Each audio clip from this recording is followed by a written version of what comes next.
These are the disqualifications, bans, and enforced removals that shaped professional darts, from players ejected mid-match to an entire organization banning 16 of its own champions for daring to compete elsewhere.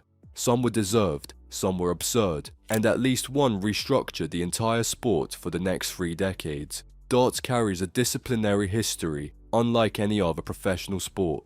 What began as pub culture chaos, where players openly drank pints on stage and occasionally fell off it, eventually gave way to a formalized regulatory structure complete with anti-doping codes, integrity commissioners, and bans measured in decades.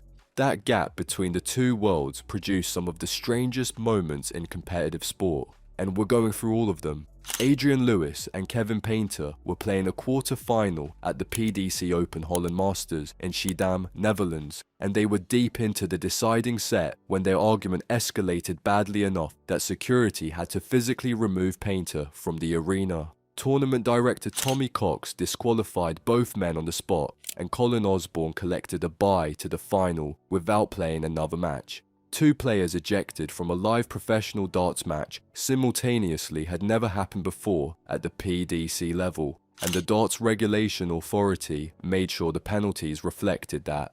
Lewis faced 3 charges: offensive language, threatening behaviour toward an opponent, and recklessly disregarding the tournament director's instructions, all of which stuck. His punishment came to a 6-month ban with 4 months suspended, plus a £400 fine, while Painter drew a 3-month ban with 2 months suspended, a £200 fine, and an extra £100 on top for separate offensive language at the Antwerp Darts Trophy earlier that same month. Both cleared their bans in time for the World Match Play, but the incident itself remained unique. Across decades of professional competition, only a handful of players have ever been ejected while the tournament was actually running, and Lewis and Painter managed it together in the same match on the same afternoon. That Shidam ejection was neither Lewis's first disciplinary problem nor his last, and his accumulated record across his career sits in a category of its own. Back in 2006, during his World Championship debut, he walked off stage mid-match against Peter Manley, citing deliberate disruption. The 2008 Painter Schiedam incident followed. Between 2010 and 2011, a £3,200 fine arrived for offensive language and entering the exclusion zone at the World Grand Prix, along with a separate failure to market a Players' Championship in Germany. A physical altercation with Richie Burnett at the Players' Championship finals came next in 2012, and then February 2018 brought a fresh suspension after Lewis pushed Spanish player Jose Justicia in the chest during a UK Open qualifier at Wigan, which earned him a £3,000 fine and a 3-month suspended ban. When security had to separate him from Peter Wright at the 2021 Players' Championship finals, Lewis followed up by calling Wright a cheat on social media. No other player in professional darts has spread disciplinary problems across that many years, that many venues, and that many different categories of offence. What happened at Wolverhampton's Aldersley Leisure Village during the 2018 Grand Slam of Darts produced the most heavily punished behavioural incident professional darts has ever seen. Price's quarter-final against Simon Whitlock already had referee Ross Bray issuing cautions for aggressive celebrations, but the final against Gary Anderson pushed everything further than any televised darts match had gone before. Price celebrated directly in Anderson's face repeatedly, and Anderson responded by pushing him on stage, one of the most striking moments the sport had ever broadcast. The DRA's statement afterward noted it had received, in their own words, an unprecedented number of complaints from members of the public, and the fines that followed matched that description. £12,000 for his conduct in the final, £8,000 for the Whitlock quarter-final, and £1,500 for inappropriate social media posts, adding up to a total of £21,500 alongside a 3-month suspended ban. Anderson, whose push the committee ruled non-aggressive and significantly provoked, collected only a formal warning.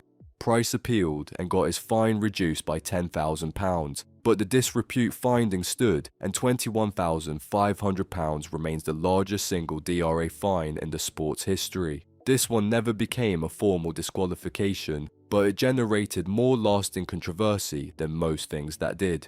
During a second-round match at the July 2013 Gibraltar Darts Trophy, Phil Taylor appeared to hit double 12 and win a leg against Dean Winstanley. Referee Russ Bray called a game shot. Taylor retrieved his dart and the match moved on. Taylor won the match 6-1 and went on to take the tournament. When the footage circulated afterward, it showed the dart had landed outside the double 12 wire, which meant the leg should never have been awarded. Neither Taylor, Bray, nor Winstanley had caught it in the moment, and that's when it got complicated.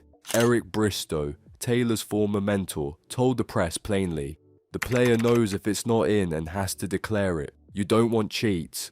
Taylor offered to replay the match and forfeit his prize money, but tournament director Tommy Cox confirmed that under the rules, a replay wasn't an option, and described the whole thing as a rare human error from the referee. Taylor later described Bristow's accusation as deeply hurtful and said their friendship never recovered. What the episode also made clear was a structural gap in how darts operates. There is no video review system. The referee's call in the moment is final, and once a dart is retrieved, the leg is gone regardless of what the camera caught. Some incidents occupy an uncomfortable space between genuine disciplinary failure and human collapse, and Cameron Menzies' exit from the 2025/26 PDC World Championship landed squarely in that territory. After losing 3-2 to 20-year-old debutant Charlie Manby in round 1, Menzies repeatedly punched the on-stage drinks table hard enough to bloody his hand, sending bottles across the stage before referee Kirk Bevin stepped in and moved him off. What emerged later from additional footage made the story stranger still. Before the table incident, Menzies had leaned down to physically cover the on-stage pyrotechnics, celebrating Manby's win, with Bevins catching that and intervening before the table assault began. Menzies apologized publicly, citing the recent death of his uncle, and the matter went to the DRA. No final sanction had been announced by the time this research was completed. CCTV footage captured what happened at the Nuneaton Darts Open on March 9, 2024, and the footage spread quickly. After losing his match, Adam Smith-Neale stood at the board while his opponent Sam Whitaker offered a handshake, paused long enough that the moment registered, and then punched Whitaker in the face. DRA Chairman Nigel Moore suspended him by March 12th, and a hearing on May 15th produced an 8-month ban. Smith-Neale claimed he had felt threatened, and the committee's response was that his explanation had not been fully accepted. That 8-month ban stripped him of his PDC tour card. James Wade's behaviour towards Seigo Asada at the 2018/19 PDC World Championship drew immediate condemnation from commentator Wayne Mardle, who described it as thuggish behaviour with no place in darts. Wade won the match, but the way he shouted at Asada after winning sets became the story. His post-match interview went further still, with Wade telling reporters, "I kept giving it to him. I wanted to hurt him. I wanted to really hurt him in his face." A DRA fine followed, and Wade later apologized, explaining the episode as a hypomania incident connected to his bipolar disorder. The DRA's fining record includes entries that raise genuine questions about how the sport weighs different kinds of misconduct. Colin Lloyd picked up a £2,000 fine at a PDC World Championship, split between £1,000 for punching the dartboard and £1,000 for reckless dart throwing. Paul Nicholson's £1,000 fine for throwing darts to the floor after a match with Peter Wright actually prompted the DRA to formalise a new guideline. Any future reckless dart throwing offence would carry an immediate 1-month suspension. Mervyn King accumulated a record £4,000 fine for profanity and refusing a Sky Sports interview, and a separate fine followed in 2009 after he threw a dart over Phil Taylor's head during a Premier League match when Taylor bent down to retrieve a dropped flight. Chris Mason drew a £750 fine plus a 4-month suspended ban for conduct. during and after a World Championship match with Taylor, while Aaron Monk received a £350 fine and a 3-month suspended ban for 3 separate disrepute offences spread across events in Germany, Derby, and the Grand Slam of Darts. Long before the fines, King produced one of the most genuinely strange stoppages in Lakeside history. His first round match against Rick Hofstra sat at 1-1 in sets when King demanded officials halt play and remeasure the oche. Both players walked off the stage while officials got out the measuring equipment, confirmed the distance was correct, and established that King had been wrong. Play resumed. King won the match 3-1, despite the crowd having firmly turned against him, and the explanation afterward was that practice area boards at the venue carried incorrect dimensions, which had thrown off his sense of distance. The BDO responded by introducing a new rule on the spot. Once practice darts have been thrown, no player can request a re-measurement. King's career generated enough complaints about air conditioning, board slant, lighting, and opponent behaviour that this oche incident, strange as it was, fit neatly into an established pattern. No single event better demonstrates what administrative collapse looks like in professional darts than the 2019 BDO World Masters at the Circus Tavern in Purfleet, and what unfolded there over that October weekend was extraordinary in the worst possible way. BDO chairman Des Jacklin had introduced a new online pre-registration system, but many national governing bodies hadn't been properly informed, which meant qualified players arrived at the venue to find themselves unregistered. The published draw contained fake placeholder names that Jacklin admitted had been inserted in case additional players turned up. 25 minutes before the men's event was due to start, the top 16 players were called into a meeting and told the draw was being scrapped and redrawn on the spot. Scorers were so short that volunteers got pulled from the audience. The format advertised to players turned out to be wrong, and contracts reportedly pressured players not to enter the PDC World Championship under threat of withheld prize money. Andy Hamilton told the press, "The BDO have got problems. There's a lack of communication from everyone around the players." What followed was worse than the weekend itself. The WDF stripped the BDO of full member status and demoted it to associate. Jacklin announced his resignation. Dutch broadcaster 1-1. Producties launched legal proceedings seeking €100,000 in unpaid fees. Within a year, the BDO, founded in 1973, went into liquidation carrying approximately £468,000 in debt, ending 47 years of operation. Not a single player was formally disqualified at the 2019 World Masters. The disqualification was the event itself.